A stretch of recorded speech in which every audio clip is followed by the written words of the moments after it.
Members of Congress, I now have the high privilege and distinct honor of presenting to you His Excellency Benjamin Netanyahu, Prime Minister of Israel. Thank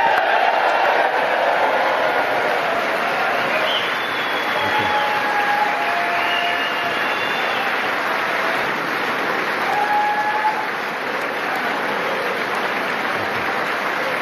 Thank you. Speaker of the House.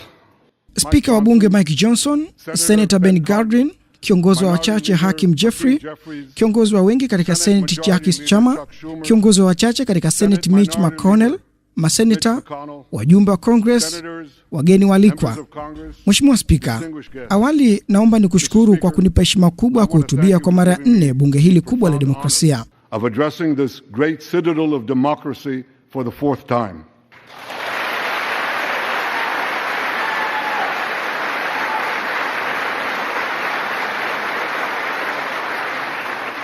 We meet today at a crossroads of history. Our world is in upheaval. Tunakutana leo katika njia panda historia, ulimwengu wetu ukiwa katika msukosuko. Katika Mashariki ya Kati, muhimili wa uovu wa Iran unaikabili Marekani, Israel na marafiki zetu wa Kiarabu. Huu sio mgongano wa ustaarabu, ni mgongano kati ya ushenzi na ustaarabu. Ni mgongano kati ya wale wanaotukuza kifo na wale wanaotakasa maisha. Glorify death and those who sanctify life.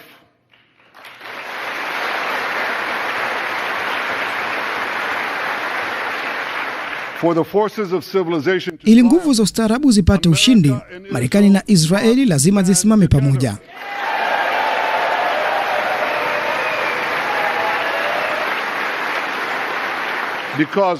Kwa sababu hiyo, napenda kuambia marafiki zangu kuwa leo nimekuja hapa kuhakikishia jambo moja tu, nalo ni tutashinda.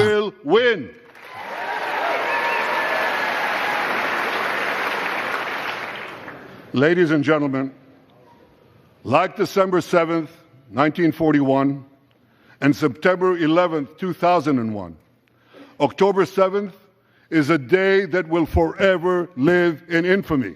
Mabibi na mabwana, mnamo tarehe 7 Disemba mwaka 1941 na Septemba 11 mwaka 2001, bila kusahau Oktoba 7 mwaka jana, ni siku ambazo zitaishi milele katika fikra zetu kwa kuwa na sifa mbaya na za kutisha.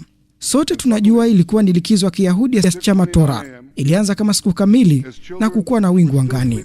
Maelfu ya vijana wa Israel walikuwa wakisherehekea kwenye tamasha lao la muziki.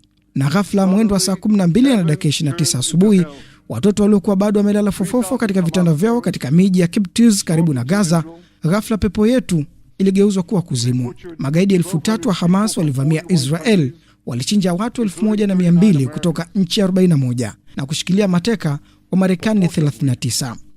Pamoja na hayo, watu hawa majini waliwabaka wanawake, waliwakata vichwa wanaume, walichoma moto watoto wachanga wakiwa hai, waliwaua wazazi mbele ya watoto wao na watoto mbele ya wazazi wao. Hawakuishia hapo, bali waliwaburuta watu wengine 255 hadi katika mashimo ya giza huko Gaza. Israeli tayari imewarejesha nyumbani mateka 135 kati ya hawa, wakiwemo 7 walioachiliwa katika shughuli za uokoaji za ujasiri. 255 people, both living and dead, into the dark dungeons of Gaza. Israel has already brought home 135 of these hostages, including 7 who were freed in daring rescue operations.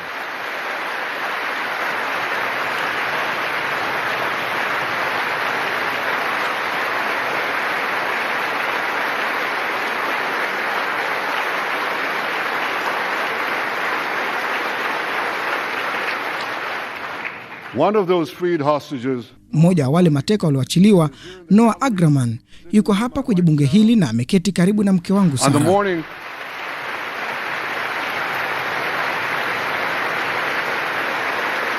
On the morning of October 7th, the entire world saw Noah's look of desperation as she was violently abducted to Gaza on the back of a motorcycle.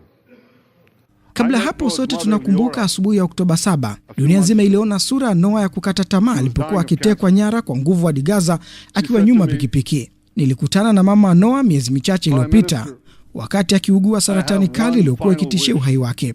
Aliniambia, "Waziri Mkuu, nina ombi moja la mwisho. Natamani kumkumbatia binti yangu Noah mara ya mwisho kabla sijafa."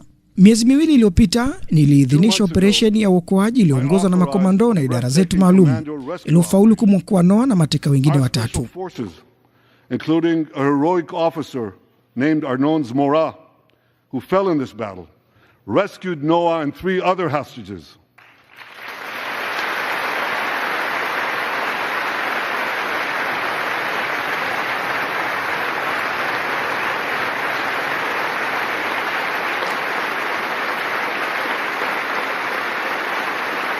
Noah, I think it's one of the most moving things. Nadhani ni moja ya mambo ya kusisimua zaidi wakati Noah alipounganishwa tena na mama yake Liora na matakwa ya mwisho ya mama yake kutimia. Noah, tumefurahi sana kuwa nawe leo hii. Asante. Thank you.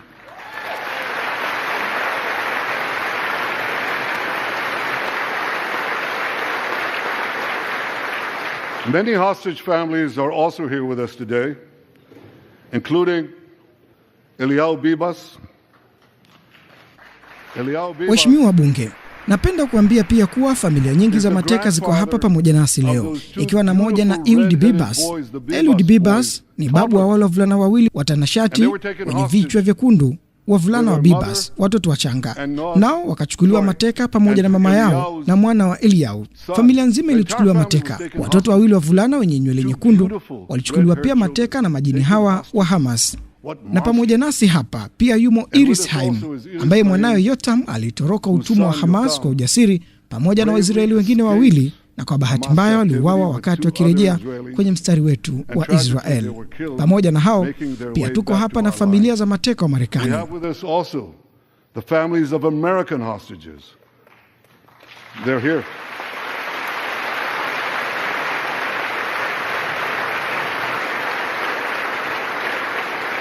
The pain these families have endured. Maumivu ambayo familia hizo wameyapata hayana mfano. Nilikutana nao tena jana na niliwaahidi hili: sitapumzika hadi wapendwa wao wote warudi nyumbani. Wote. Until all their loved ones are home. All of them.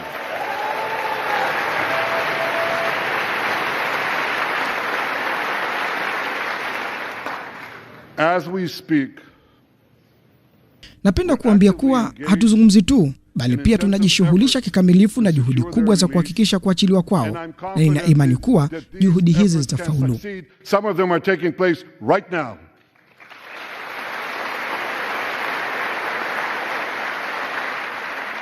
I want to thank President Biden for his tireless efforts on behalf of the hostages. Nataka kumshukuru Rais Biden kwa juhudi zake za bila kuchoka kwa niaba ya mateka na kwa juhudi zake kwa familia za mateka pia. Ninamshukuru Rais Joe Biden kwa msaada wake wa dhati kwa Israel baada ya shambulio la kikatili la Oktoba 7 ambalo aliliita uovu mtupu. Alituma ndege 2 kwenda Mashariki ya Kati ili kuzuia vita vikubwa kuongezeka. Alifunga safari hadi Israeli kusimama nasi katika wakati ule mgumu na wagiza kwa taifa letu.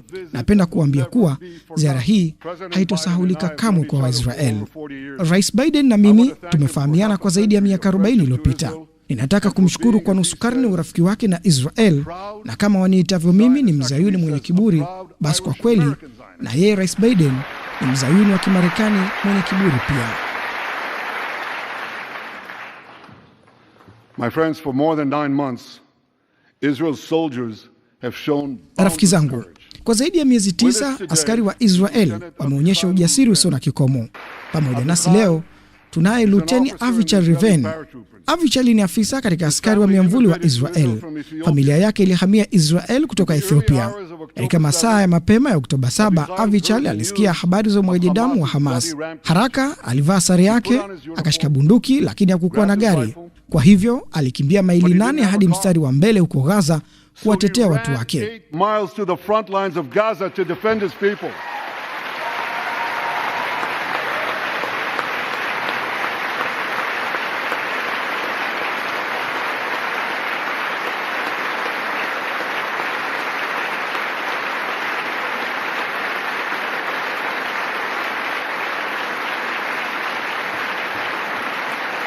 You heard that right? He ran 8 miles. Ndivyo ulivyosikia. Alikimbia maili 8, akafika mstari wa mbele, akaua magaidi wengi na kuokoa maisha ya watu wengi sana. Avichal, leo hapa sote tunaheshimu na kutambua ushujaa wako wa ajabu. We all honor your remarkable heroism. Another Israeli is with us here today. Mwisraeli mwingine yuko nasi hapa leo, amesimama karibu na Avichal. Huyu ni Sajenti Mkuu Ashraf al-Bahiri.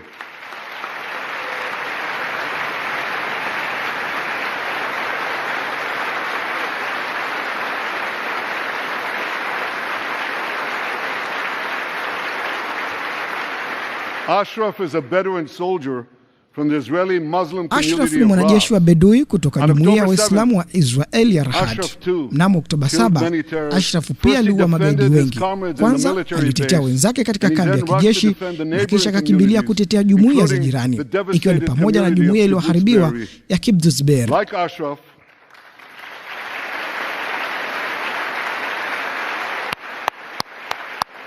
Kama Ashraf, askari wa Kiislamu wa IDF walipigana pamoja na Wayahudi, Wadruz, Wakristo na wenzao wengine kwa silaha na ushujaa mkubwa.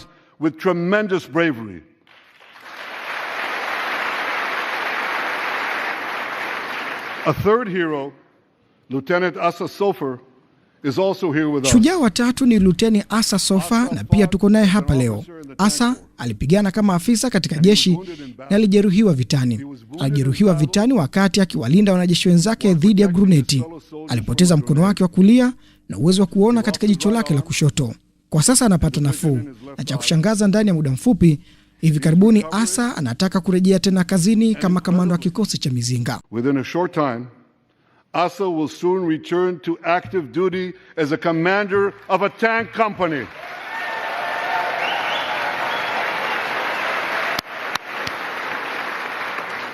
I just learned there is a fourth hero here, Lieutenant.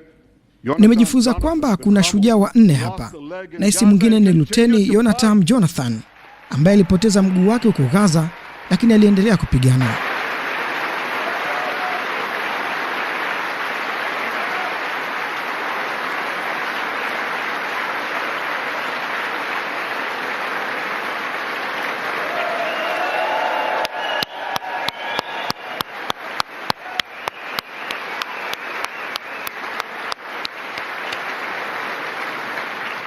My friends, these are the soldiers of Israel, unbowed, undaunted, unafraid. Rafiki zangu wapendwa, hawa ni askari wa Israel waliopigana bila woga, bila hofu, bila kuchoka. Kama vile Biblia inavyosema, watainuka kama simba, na kweli askari wetu hawa wameinuka kama simba, simba wa Yuda, simba wa Israel. The Bible says, Am kelavi yakum. They shall rise like lions. They have risen like lions. The lions of Judah, the lions of Israel.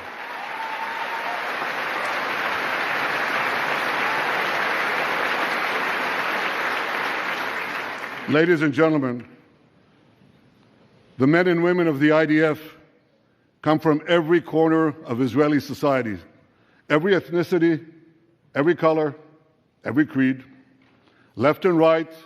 Mabibi na mabwana, wanaume na wanawake wa jeshi la IDF wanatoka kila kona ya jamii ya Israel, kila kabila, kila rangi, kila imani, kushoto na kulia, na kila sehemu ya dunia. Wote wamejawa na roho isiyoweza kushindwa ya Wamakabayo, wapiganaji mashuhuri wa Kiyahudi wa nyakati za kale. Pamoja nasi leo yupo Yachel Leiter, baba wa mmoja wa mashujaa wetu. Baba yake Yachiel aliepuka mauaji ya Holocaust na kupata kimbilio wa Marekani.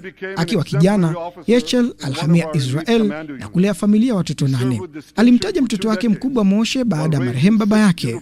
Moshe alikuwa afisa wa mfano katika mojawapo wa vitengo vyetu vya makomando mashuhuri na alihudumu kwa umahiri mkubwa kwa miongo 2 huku akilea watoto wake 6 wazuri. Mnamo Oktoba 7, Moshe alijitolea kurudi kupigana. Wiki 4 baadaye aliuawa wakati alipokanyaga bomu lilotegwa ardhini karibu na msikiti huko Gaza.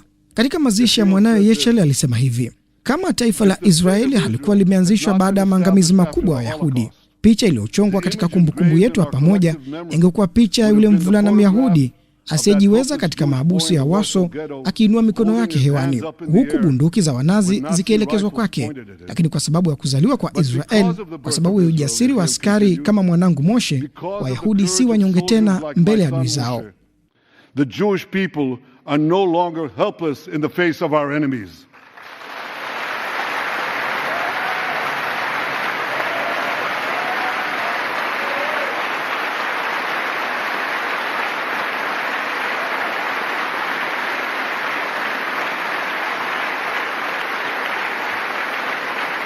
Yechiel, please rise so we can honor your son's Yechiel, tafadhali inuka ili tuweze kuheshimu dhabihu ya mwanao. Nami natoa ahadi kwako na kwa jamaa zetu wote wa Israeli waliofiwa, ambao baadhi yao wako katika bunge hili leo. Dhabihu ya wapendwa wako haitakuwa bure. Haitakuwa bure kwa sababu kamwe ahadi za Israeli hazipaswi kuwa ahadi tupu. It must always remain a sacred vow, and after October 7th, never again is now.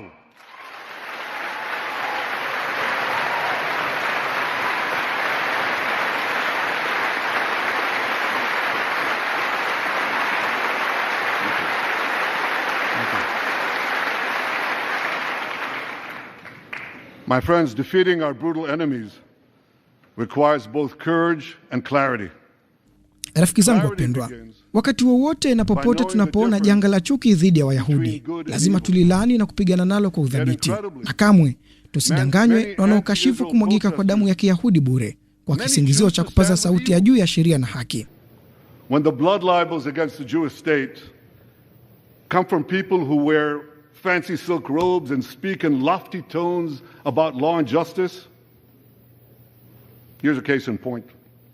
The prosecutor of the International Criminal Court has shamefully accused Israel. Hapa kuna kesi ya msingi, kwani mwendesha mashtaka mkuu wa mahakama ya kimataifa uhalifu ameishutumu kwa aibu Israel kwa kusababisha njaa ya makusudi kwa watu wa Gaza. Huu ni upuuzi mtupu, ni uzushi kamili, kwani Israel yenyewe imewezesha zaidi ya malori 40,000 ya misaada kuingia Gaza. Ndugu zangu, ikiwa kuna Wapalestina huko Gaza ambao hawapati chakula cha kutosha, sio kwa sababu Israel inazuia, bali ni kwa sababu Hamas wamekuwa wakikiiba. If there are Palestinians in Gaza who aren't getting enough food, it's not because Israel is blocking it, it's because Hamas is stealing it.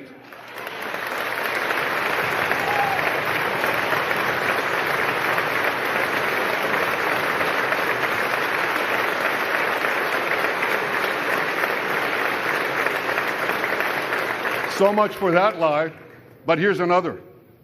The ICC prosecutor accuses Israel. Lakini kando na hayo, mwendesha mashtaka wa ICC amekuwa akishutumu Israeli kwa kuwalenga raia kimakusudi katika vita vyake huko Gaza. Je, hajui kwamba IDF imekuwa ikidondosha mamilioni ya vipeperushi, ikituma mamilioni ya ujumbe mfupi wa maandishi, ikipiga mamia maelfu ya simu ili kuondoa raia wa Palestina kutoka kwenye sehemu za hatari? Lakini wakati huo huo, Hamas imekuwa ikifanya kile iwezekanalo kuwaweka raia wa Israeli katika hatari, na sio sisi Israeli. Hamas wamekuwa wakirusha makombora kwenye mashule, hospitali, misikiti na kuwapiga risasi watu wao wenyewe wanapojaribu kuondoka kwenye maeneo ya vita. Kudhihirisha hilo, mmoja wa maafisa wakuu Hamas, Bwana Fatih Hamad, alijigamba hadharani kwa kusema kuwa wanawake na watoto wa Kipalestina ni nguzo za kibinadamu. Maneno yake haya ya kuwa watu hawa ni bora kuwa nguzo za wanadamu ni ya uovu wa aina gani na wa kutisha. Kwetu sisi Israel, kila kifo cha raia wetu ni janga, lakini kwa Hamasi kila kifo kwao ni mkakati. Kwa kweli wanataka raia wa Palestina wafe ili Israeli itwezwe kwenye vyombo vya habari vya kimataifa na kushinikizwa kumaliza vita kabla ya kushinda. Hii ingewezesha Hamas kuishi siku nyingine tena na kupanga mashambulizi kama tarehe 7 Oktoba dhidi ya Israel kama walivyoahidi. Marafiki zangu, nataka kuhakikishia hapa leo kwamba bila kujali shinikizo gani lolote tutakalopata, sitoruhusu hilo kutokea. I will never allow that to happen.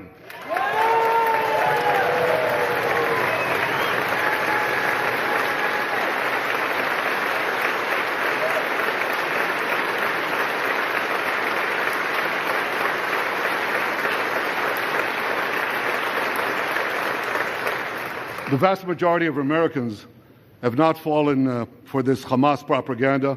They continue to support Israel. And I want to say thank you, America. Idadi kubwa wa Marekani bado hawajaangukia kwenye propaganda hizi za Hamas. Wanaendelea kutuunga mkono, na nataka kusema kwamba asanteni sana Marekani, na asanteni maseneta na washiriki mnaoendelea kutuunga mkono. Endeleeni kutuunga mkono, endeleeni kuunga mkono ukweli, na endeleeni kuona uongo unaoenezwa dhidi yetu. Lakini kuhusu wachache ambao wanaweza kuwa wameangukia kwenye kazi za ulaghai za kundi la Hamas, ninapenda kuwaasa wamsikilize Kanali John Spencer. John Spencer ni mkuu wa masomo ya kivita katika maeneo ya mijini kutoka West Point. Alisema Israel imetekeleza tahadhari zaidi za kuzuia madhara raia kuliko jeshi lolote katika historia na zaidi ya kile ambacho sheria ya kimataifa inahitaji.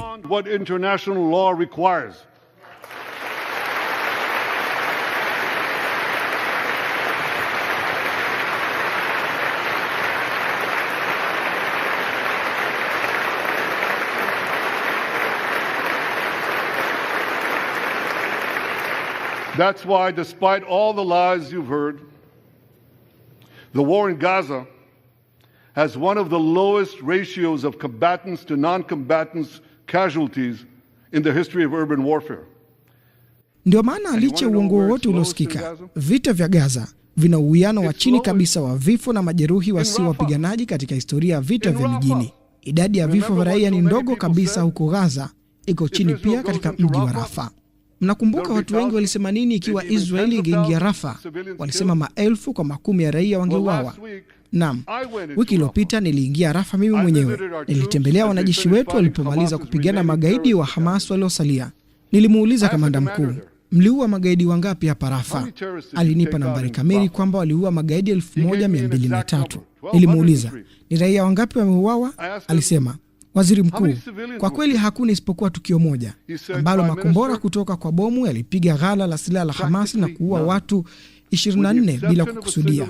Je, unataka kujua kwa nini? Kwa sababu Israeli iliwaondoa raia mapema katika eneo hilo la hatari, jambo ambalo watu walisema hatungeweza kamwe kufanya, lakini sisi tulilifanya tena kwa ufanisi. Because Israel got the civilians out of harm's way, something people said we could never do, but we did it.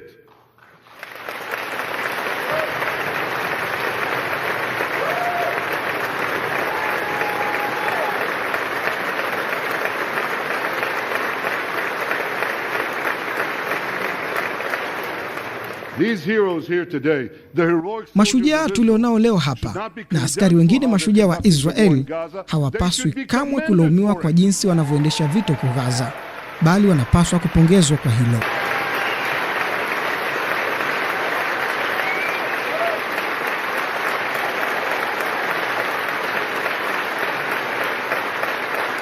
Lakini pia nataka kuwashukuru nyote hapa leo ambao mmepinga kwa nguvu zote shutuma za uongo za mahakama ya kimataifa ya uhalifu ya ICC na kusimama na ukweli wa Israel. Uongo wa ICC sio tu wa kashfa, bali ni hatari kabisa. ICC inajaribu kuifunga mkono Israel na kuzuia kushinda, na ikiwa mikono ya Israel itafungwa, Marekani ndio inayofuata. Itawaambia nini kingine kinachofuata baada hapo? Ni kuwa ni uwezo wa demokrasia zote za kupambana na ugaidi zitakuwa hatarini. Huu ndio mpango ulio kwenye mstari. Basi niwahakikishie, kamwe mikono ya dola ya Kiyahudi haitofungwa pingu na Israel itajilinda daima. Israel will always defend itself.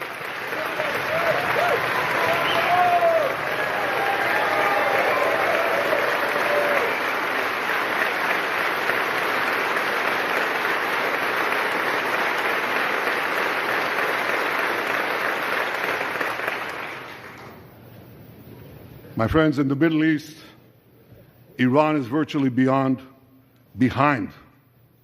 all the terrorism, all the turmoil. Rafiki zangu wapendwa, katika Mashariki ya Kati, Irani ndio nyumba ya magaidi wote, ndio nyumba ya machafuko yote, na ndio nyumba ya mauaji yote yanayotokea Mashariki ya Kati.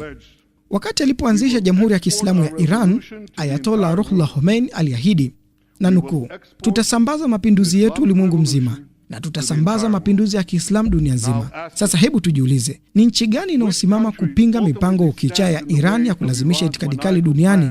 Jibu liko wazi, ni Marekani, mlezi wa ustaarabu wa Magharibi na mamlaka kuu ya dunia. Ndio maana Iran inaiona Marekani daima kama adui yake mkubwa.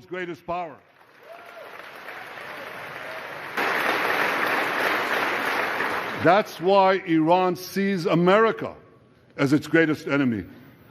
Last month, we heard a revealing comment, ostensibly about the war in Gaza, but about something else.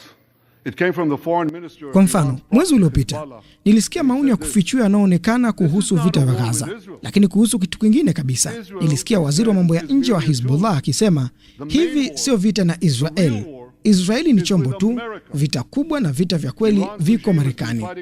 Utawala wa Irani umekuwa ukipambana na Marekani tangu ulipoingia madarakani mnamo mwaka 1979. Ilivamia ubalozi wa Marekani na kushikilia mateka wengi wa Marekani kwa siku 444. Tangu wakati huo, washirika wa kigaidi wa Iran wamekuwa wakilenga Marekani katika Mashariki ya Kati na kwingineko. Huko Beirut waliua wanajeshi 241 wa Marekani. Katika Afrika walipiga balozi za Marekani kwa mabomu. Huko Iraq walisambaza vilipuzi na kuwalenga na kuua maelfu ya wanajeshi wa Marekani. Hapa Marekani walituma vikosi vya vifo, walituma vikosi vya mauaji ili kumuua waziri wa zamani wa serikali mashuhuri na usalama wa taifa hapa Marekani. Na kama tulivyojionea hivi majuzi, walitishia kwa ujasiri kumuua rais mstaafu Donald Trump. Lakini Iran inaelewa kuwa ili kuipa changamoto Marekani ni lazima kwanza iishinde Mashariki ya Kati. Na kwa hili hutumia washirika wake wengi ikiwa ni pamoja na Wahouthi, Hezbollah na Hamas. Kwa kweli kwa sasa Mashariki ya Kati imesimama kwenye njia ya Iran. Ila kuna demokrasia moja ya kujivunia kuunga mkono Marekani, nayo ni nchi yangu ya Israel. Is one proud pro-American democracy, my country, the state of Israel.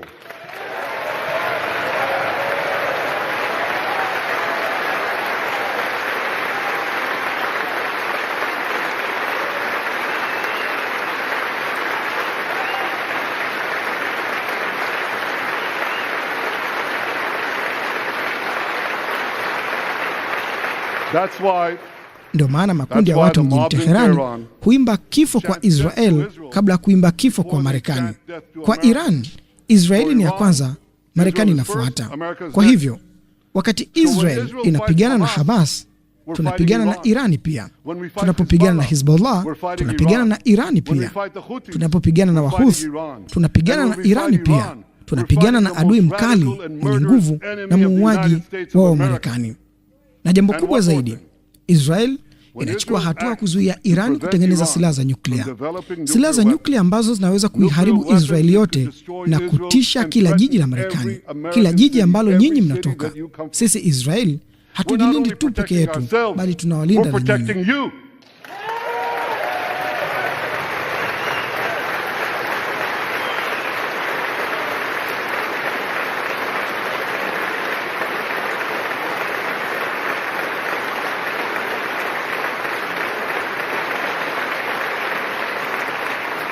My friends, if you remember one thing from the speech, remember this. Rafiki zangu wapendwa, nataka mkumbuke jambo moja tu kutoka kwenye hotuba hii, nalo ni kuwa adui zetu ni adui zenu, vita vyetu ni vita vyenu, na ushindi wetu ni ushindi wenu.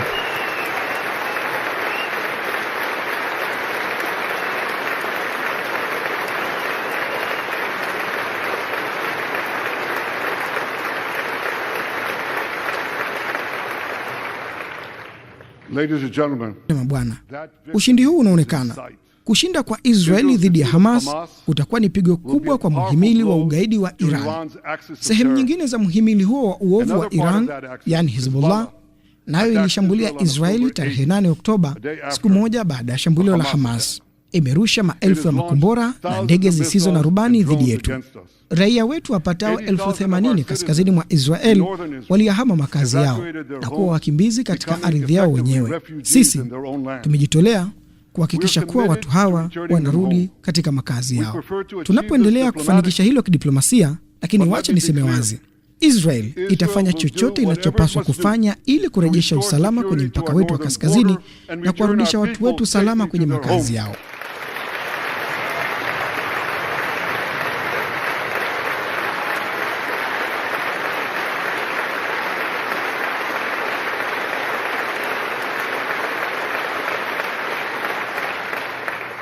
Last Friday, a third Iranian proxy, the Houthis.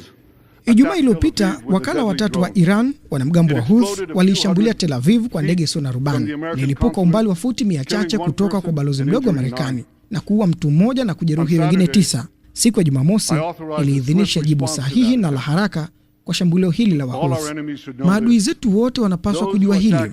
Wale wanaoishambulia Israel watalipa gharama kubwa sana kuliko wanavyodhani. Na tunapojitetea kwa pande zote, najua kuwa Marekani iko nyuma yetu. Nami nawashukuru kwa hilo. Asanteni sana Marekani. Rafiki zangu wapendwa, kwa miongo kadhaa sasa, Marekani imeipatia Israeli msaada wa kijeshi kwa ukarimu mkubwa, na Israeli nayo imerudisha shukurani kwa kuipatia Marekani akili muhimu ambayo imeokoa maisha ya watu wengi. Tumeunda kwa pamoja baadhi ya silaha za kisasa zaidi duniani. Nachagua maneno yangu kwa uangalifu. Nasema tumeunda kwa pamoja baadhi ya silaha za kisasa zaidi duniani ambazo tusaidia kulinda nchi zetu zote mbili. Na pia tunasaidia kuweka buti za Marekani chini huku tukilinda maslahi yetu ya pamoja katika eneo la Mashariki ya Kati. Ninathamini sana usaidizi wa Marekani katika vita vya sasa, lakini huu ni wakati wa kipekee. Ufuatiliaji wa haraka wa msaada wa kijeshi wa Marekani unaweza kuharakisha kwa kiasi kikubwa mwisho wa vita huko Gaza na kusaidia kuzuia vita kuenea katika eneo zima la Mashariki ya Kati. Ikumbukwe katika vita vya pili vya dunia, Uingereza ilipokuwa ikipigana kwenye mstari wa mbele wa ustaarabu, Winston Churchill aliwasihi wa Marekani kwa maneno haya maarufu: tupeni silaha na tumalize kazi. Na leo Israel inapopigana kwenye mstari wake wa mbele wa vita na kupigania ustaarabu kuendelea kubakia duniani, na mimi ninaomba Marekani, tupeni silaha haraka na tutamaliza kazi haraka. Rafiki zangu wapendwa, vita huko Gaza vinaweza kumalizika kesho ikiwa Hamas itajisalimisha, kuwapokonya silaha na kuwarejesha mateka wetu wote. Lakini ikiwa watafanya hivyo, Israel itapigana hadi tutaharibu uwezo wote wa kijeshi wa Hamas na utawala wake huko Gaza na kuwarudisha mateka wetu wote nyumbani. Hiyo ndio maana ushindi kamili, na hatutaweka chini chochote bila kwanza kupata ushindi. Siku moja baada ya kuwashinda Hamas, Gaza mpya inaweza kuzaliwa. Maono yangu kwa siku hiyo ni Gaza isiyokuwa na wanamgambo, na wala Israel haitafuti kuweka makazi mapya huko Gaza. Lakini kwa siku za usoni lazima tubaki na udhibiti mkubwa wa usalama huko Gaza ili kuzuia kuibuka tena kwa ugaidi, ili kuhakikisha kuwa Gaza haitaleta tishio tena kwa Israel. Gaza inapaswa kuwa na utawala wa kiraia unaoendeshwa na Wapalestina wenyewe ambao hawataki kuiangamiza Israel. Hilo sio swala la kuuliza, ni jambo la msingi ambalo tuna haki ya kulidai na kulipokea. Kizazi kipya cha Wapalestina lazima kisifundishwe tena kuwachukia Wayahudi, bali kuishi nao kwa amani na upendo.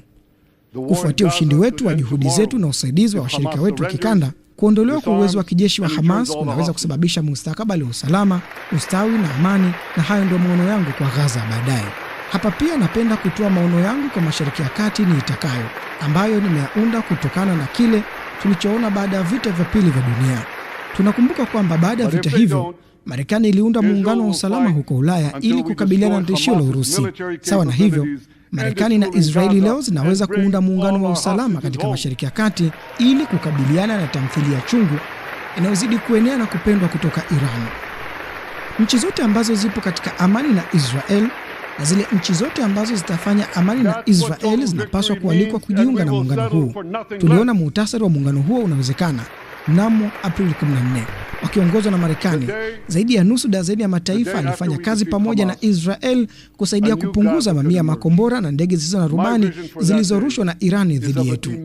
Asante Rais Biden kwa kuleta muungano huu pamoja. Muungano mpya unaotazamia utakuwa upanuzi wa asili wa makubaliano ya Abraham, makubaliano yaliyoshuhudia amani ikibatizwa kati ya Israel na nchi 4 za Kiarabu, yaliungwa mkono na Republican na Democratic wote. Nina jina la muungano huo mpya na nadhani tunapaswa kuita muungano wa Abraham.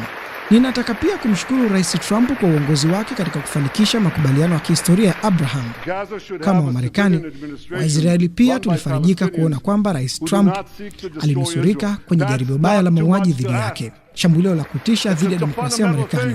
Napenda kusema kwamba hakuna nafasi ya vurugu za kisiasa katika demokrasia. Pia nataka kumshukuru Rais Trump kwa mambo yote aliyoifanyia Israel, kuanzia kutambua mamlaka ya Israeli juu ya milima ya Golan, kukabiliana na uchokozi wa Iran, kutambua Jerusalem kama mji wetu mkuu na kuhamishia ubalozi wa Marekani huko. Hiyo ndio Jerusalem, mji mkuu wetu wa milele ambao hautagawanywa tena. Rafiki zangu wapendwa wa Democratic na Republican, licha ya nyakati hizi za misukosuko, nina matumaini kuhusu siku zijazo. Nina matumaini juu ya Israel kwa sababu watu wangu, watu wa Kiyahudi, waliibuka kutoka kwenye kina cha kuzimu, kutoka kwenye mateso na mauaji ya kimbari, na licha hayo yote walirejesha uhuru wao katika nchi yetu ya zamani. Tulijenga demokrasia yenye nguvu, demokrasia ambayo inasukuma mbele mipaka uvumbuzi kwa ajili ya kuboresha ubinadamu wetu. Pia nina matumaini kuhusu Marekani. Najua ni kwa kiasi gani wamejitolea kutetea uhuru. Marekani inaendelea kuwa nguvu na mwanga wa kipekee uliobeba wema katika ulimwengu wenye giza na hatari. Wamarekani wamezidi kupigania uhuru kila mahali. Marekani inasalia kuwa kinara wa uhuru kote duniani. Tukifanya kazi kwa pamoja, nina imani kwamba mataifa yetu mawili yatawashinda watawala na magaidi wanaotutisha sisi sote. Kama waziri mkuu wa Israel, ninawaahidi hili. Haijalishi itachukua muda gani, haijalishi ni vigumu kiasi gani, lakini Israel haitorudi nyuma. Israel haitopinda. Tutailinda ardhi yetu, tutawatetea watu wetu, tutapambana hadi tupate ushindi. Ushindi wa uhuru juu ya udhalimu, ushindi wa maisha dhidi ya vifo, ushindi wa wema dhidi ya uovu. Hiyo ndio ahadi yangu kubwa kwenu. Israel itaendelea kufanya kazi na Marekani na washirika wetu wa Kiarabu ili kubadilisha eneo lenye matatizo, ukandamizaji, umaskini na vita hadi kuwa chemchemu ya utu, ustawi na amani. Katika misheni hii adhimu, kama ilivyo katika misheni nyingine nyingi, Israel daima itabaki kuwa mshirika wa lazima wa Marekani. Katika hali ngumu na mbaya, katika nyakati nzuri na mbaya, Israel daima itakuwa rafiki yenu mwaminifu na mshirika wenu thabiti. Kwa niaba ya watu wa Israel, nimekuja hapa leo kusema asanteni Marekani, asanteni kwa misaada yenu na mshikamano.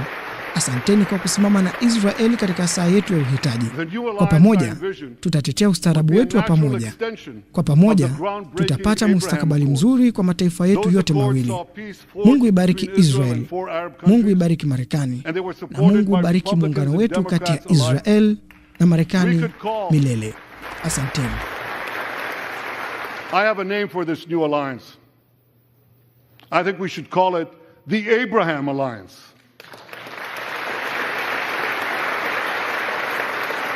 I want to thank President Trump for his leadership in brokering the historic Abraham Accords.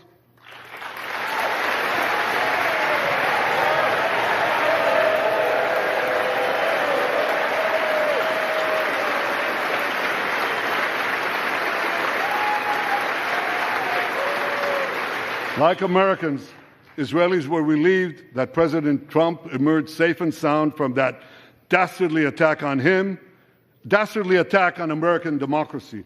There is no room for political violence in democracies.